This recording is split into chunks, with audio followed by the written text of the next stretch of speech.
دوستو عید الاضحیٰ کے قریب آتے ہی عوام منڈیوں کے چکر لگانا شروع کر دیتی ہے۔ عید کا جانور لینا اور اس کی خوب خدمت کرنا سبھی کا شوق ہوتا ہے، لیکن کچھ لوگ اس معاملے میں ایک الگ ہی لیول رکھتے ہیں۔ تو چلیے آج آپ کو عید قربان پر لوگوں کے عجیب و غریب شوق دکھاتے ہیں۔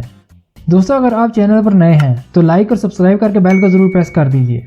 دوستو سب سے پہلے ملیے ان لوگوں سے جنہوں نے قربانی کے جانور کو اپنے ڈرائنگ روم میں رکھا ہوا ہے۔ یہ لوگ قربانی کے جانور کو سجاتے بھی ایک الگ طریقے سے ہیں۔ ان کے گلے میں عام ہار کی جگہ نوٹوں والے ہار ڈالے جاتے ہیں۔ ان جانوروں کو گرمی سے بچانے کے لیے 2 ٹن کا اے سی اور 4 پنکھے مسلسل چلتے رہتے ہیں، جبکہ ان کی خدمت کے لیے 6 لوگ مسلسل ان کے پاس ہی رہتے ہیں۔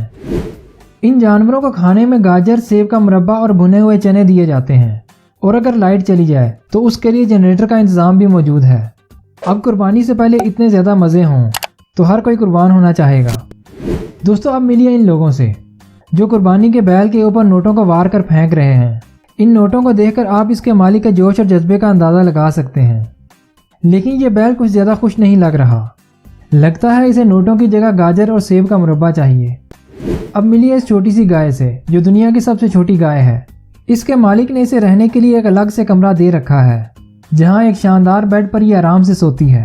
اسے صبح سویرے دودھ اور گھی کا ناشتہ دیا جاتا ہے، اس کے بعد بادام، اخروٹ اور کاجو کھانے کو دیے جاتے ہیں، جبکہ اسے روزانہ مہنگے شیمپو سے نہلایا جاتا ہے اور اس کے بعد اس کا مساج کیا جاتا ہے، اور یہ روزانہ شام کو محلے کی سیر کو بھی جاتی ہے۔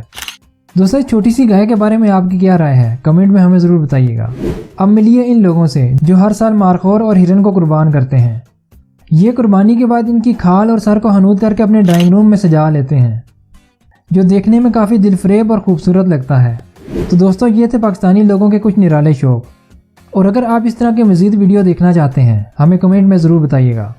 اگر آپ کو یہ ویڈیو پسند آئی ہو تو لائک اور سبسکرائب کر کے بیل کو ضرور پریس کر دیجیے گا۔